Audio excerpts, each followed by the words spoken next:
अस्सलामु अलैकुम यस नमकीन दाल अस बाजार अनित गर खेवान या पसिस ब्रोह कन थवान सो दाल बनावो आज गरी यह नमकीन दाल आसि साफ तो बे आसत मज़ तो वमे तुह तयव यह अजिश नमकीन दाल पसंद पकि करो जल्दी जल्दी शुरू मे बाजार अनमित यम कोच पापड़ यम पापड़ आसान बाजार किरियान वलिस कन तम फ्राइम्स ही तिलस मज तलना मे न्यू कड़ाई मज कह तेल तो यह तेल कोर मे गरम तो तेल गरम गश्ती त्रा यथ मज कोच पापड़ ततिस तेलस मज त्रथी कड़न वाश तो गसान वन बड़ बने वन बड़ पापड़ वुचो त्रोश त्रोश पापड़ गसान हेको चाय सत्थे कन खेत मगर अत आज दाल बनावनी तो तैयार गसित कड़ो सारी यथ प्लेटस पे यह अल पल 10-20 रपन यह पापड़ पाव तो यत बनो यह बोड़ ह्यू प्लेट तो यपर न्यू मे बेस प्लेटस पे यह पोहा पोहा आसो तुम खियोमुत यह सुबह चाय सत खेन नेबर ज्यादा इस्तेमाल कर यह पोहा बनाने बतस तो यह अकि किस्म होक बत जन फ्लैट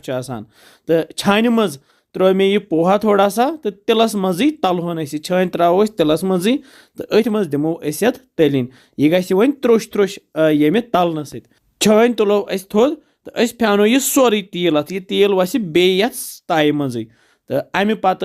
फिरो यथ प्लेटस पे थो साइडस कुन इथे कन करो ब्या छान तैयार तो फिरो यथ प्लेटस पे थो दोनवे चीज साइडस मज तो यपर तवो ओट्स यह मे ओट्स 1 कप निमुत यह बह तवान यथ लक्चि ताई मज तो सारी चीज कर मे वन तैयार मे नी पापड़ यह ओट्स यह पोहा तो बे मे थमित कह ड्राई फ्रूट्स यथ प्लेटस पे निकरत यथ मज मे निमित किशमिश डून काजू बादाम थोड़ा सा पिस्त बेस कवल मज वजल मर्चवांगन पाउडर 1 चमच नून चमच 1 तो बे थोड़ा सा गरम मसाल पाउडर 1 चमच तो यम सारी पापड़ फिर बह यथ शीशु बानस मज बड़िस लागो यथ बनावन वन चूर यथ पे प्रेस दिन तो यथ बन चूर तुम वुचान यह क्युत त्रोश त्रोश तो अमिच आवाज तरान तो पूर पे चूर कर त्रा यथ मज ओट्स बे त्रोस पोहा ऊर बे त्रोस ड्राई फ्रूट ऊर गोथी तैयार थमित कर तो बे त्रा ब्या चीज सह गई यह दाल मे थम गोथी बन तो यह क्या हुरियाम यह त्रा मे ऊर तो यह बनावो वो नव दाल बे त्रोस यह मर्चवांगन नून तो बे गरम मसाल पाउडर 1 चमच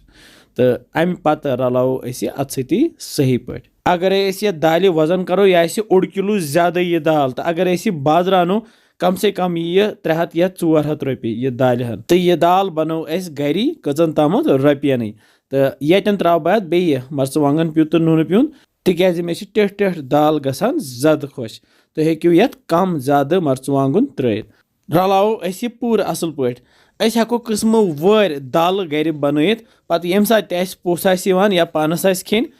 आसो कड़ान फुला फुला तो आसो खेवान तो दाल वन तैयार वो अत क्युत रंग तोत तो शुबेदार अमे पत नी मे यह शीशु बान एयर टाइट बान तो अथ मज फिरो यह तुम वुचान किस बरकत द्राय यथ दाल हेको यह वारियास कालस थयित तो पत प्यूंता प्यूंता खेत तो यह फलावो वन सरसी यथ पे सजावन बापत ब्या चीज त्रावन सह गो यह खूपर चूर यह मे गर खूपर चूर मौजूद तो यह त्रा पे सजावन अमे अगर गिफ्ट दिन हेको यह दाल बन पत पैक कर तो पत गिफ्ट तमिस खस जरूर पसंद वमे तुह तयव गिफ्ट पसंद तो वनान कत पे तुम वुचान सान वीडियोज बिहु रब्बस हवाल।